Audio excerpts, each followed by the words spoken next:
I'm supposed to be this hero idol symbol, but I don't know what the hell I'm doing.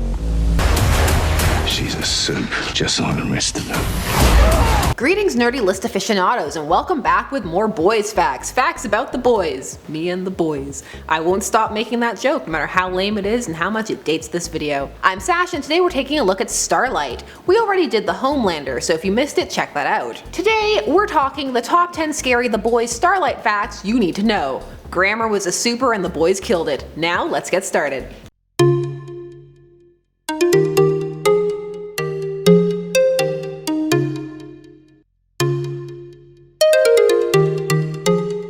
Number 10. Starlight's original purpose. We're gonna jump back and forth between comic and show continuity because they are different. But that's a good thing. They both have different strengths and weaknesses, and it means that it's worth it to read and watch because you're gonna get a different experience. In the comics, Garth Ennis, the book's author, intended to have Annie be a pure victim. Annie January, aka Starlight, was meant to be there as a foil for the Seven to demonstrate the depths the world's so-called greatest heroes had sunk to. However, once he began the writing process, he found himself placing her in a romance with Huey, and finding her to be quite the compelling character. In fact, she became one of his favorites. Her tale transitioned into one of strength, faith, and hope, making her one of the strongest and most well-rounded characters in the series. He also said there is a bit of guilt in there about some of what he had planned. It's still rough for Annie, but it's rough for everyone. The boys' world is not a nice one. Number 9. She's not weak. There is a misconception out there that the comic version of Starlight is weak because she is less vocal than her television counterpart. That is not the case at all. What happens is that her story unfolds more slowly and she has a harder time dealing with the shell shock that her heroes are all these monsters. And she has to really wrestle with what does being in the Seven really mean for her. She actually for a time finds herself becoming cruel like them, but rejects it and tries to maintain her personality, but also try and find a way to assert herself, which she does. Her tale is one that is very empowering and shocking, but it's meant to be. You're not supposed to leave the boys feeling clean. This brings us nicely into number 8,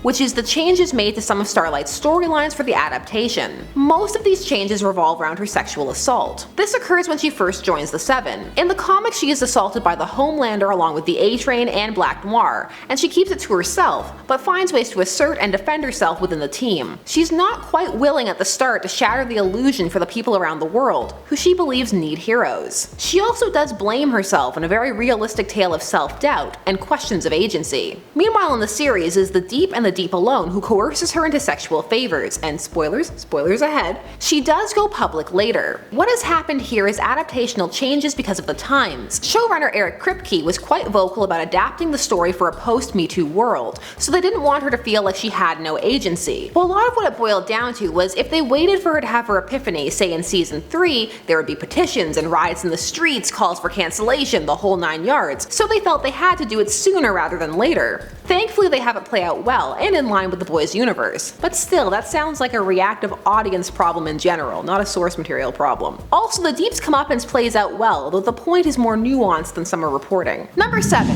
Faith. One of the very well handled aspects of the boys, surprisingly for something so gory and irreverent, is faith. Annie's faith in particular. She is genuinely Christian and finds her beliefs shaken by what has happened to her and the truth about heroes. It parallels the myth of the hero quite well, and how the beliefs are simultaneously shared and shattered. So it's quite clever and deep. It's scary that that has largely been left by the wayside in exchange for a general naivete. Still, faith is a controversial topic, and again the kind of thing that could lead to review bombing by outlets, something that a series on a streaming service that will need to spread through word of mouth cannot afford. So far the word of mouth has been good. I'm definitely enjoying the adaptation. I did not have crushing disappointment, so yay. Number 6. Her powers.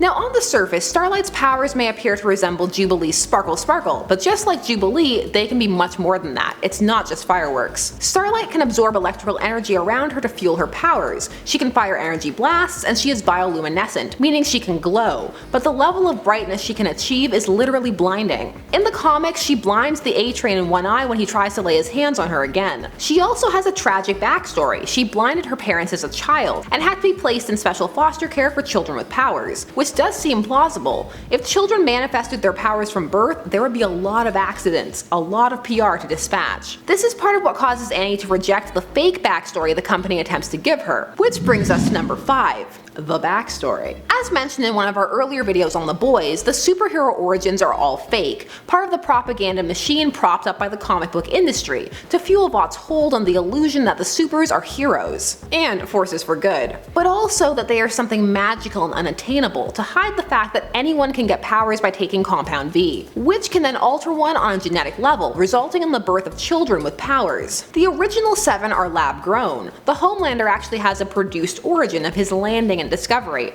All false. Vought wanted to give Annie the backstory of being a rape victim. This alongside the debut of a more revealing costume than the one they had already forced her into. However, she refuses both the backstory and the costume, rejecting the insult to both victims of assault and also the trivialization of her own at the hands of other members of the 7. Number 4. Feminist icon. In the Boys series, after Annie comes out against the Deep, she is made into a feminist icon and a symbol of strength by Vought Industries. The only thing is, this is against her consent. The company does this for PR and to increase her popularity with female fans, and hence her profitability and marketability. It is a very cynical look and commentary on the modern media industry, and one that really works. It's a tone with the jaded cynicism of Ennis's original work, so even though it's a change, it works well. Annie's actress, however, maintains her character's view that hopeful doesn't mean naive, and that even in a dark world, hope can exist and withstand the dark things that people do. Number 3. Vigilante. The thing with the Boys universe is that the heroes are owned and controlled. You can't just be running around willy-nilly, then you're a vigilante, which is still not allowed in the Boys universe, or Toronto where the show is shot and does a terrible job of masking it. Annie has always wanted to help people, but in both versions of The Boys, the only way she can is through the system, and when she cracks in the show, that gets her in major trouble. She's threatened with legal action and it blows her secret identity. And yet, many of the crimes they do stop are staged. This is again to increase how good the heroes look. She's essentially just a pawn. So even heroes who want to do good find themselves trapped in a world where they cannot, which is part of what sends some of them into a tailspin, while some of the others are just bad people. Number 2. Annie and the Homelander. We're going to be talking about the comic series for this one. As mentioned here, it is the Homelander who instigates the coercion, leading her around the headquarters before telling her that a blowjob is the last step in her initiation. However, the more time Starlight spends with the 7, the more what happens there becomes commonplace, and there are moments when she forgets, and just starts talking to the Homelander about her fears about leaving the 7, only for him to throw it back in her face, going, "After all you did to join," which suddenly reminds her of everything, leaving her furious with herself for forgetting and him coldly baffled. Now, some feel this is unrealistic, but it could also be viewed as extremely human. If one stays in a negative situation long enough, even people who have been cruel can become fixtures and can come to feel like friends, and they can even be comforts simply because of the familiarity, and humans have an amazing ability to adapt. It's a powerful moment. Whether or not it works for you, read and find out. Number 1. A bit of a stalker. The relationship between Annie and Huey is one of the bright spots in Annie's life, and begins with neither knowing the other's secret identity, so they both just get to know each other as people, and find that they have a genuine love of life and a desire to grow together. However, this changes for a bit once Huey learns that Annie is not only a superhero, but a member of the 7. He also has a hard time after he sees what was done to her. It was recorded, Butcher had a tape, it was a thing. Lots of surveillance, everywhere. Driven by the fear that she could lose him, Annie follows him to Scotland. In the comics, Huey is Scottish, and he is modeled off of Simon Pegg, who by the time this adaptation rolled around was too old to play Huey, but he was still added to the adaptation as Huey's father. Still, following Huey around the world, that's a lot of a lot. Sometimes people need space. Though for the hopeless romantics out there, they may feel sometimes need to do anything for love. Well, well, well. So those were 10 Starlight facts. Did any scare you, even conceptually? Let me know down below. Are you watching The Boys? Are you enjoying? I enjoyed. Go Amazon Prime. Keep liking these and we're gonna get real deep into some lesser known territory. I'm excited. Thanks so much for watching. Please like, share, comment, and subscribe for more videos, and we'll see you again soon here on Top 10 Nerd.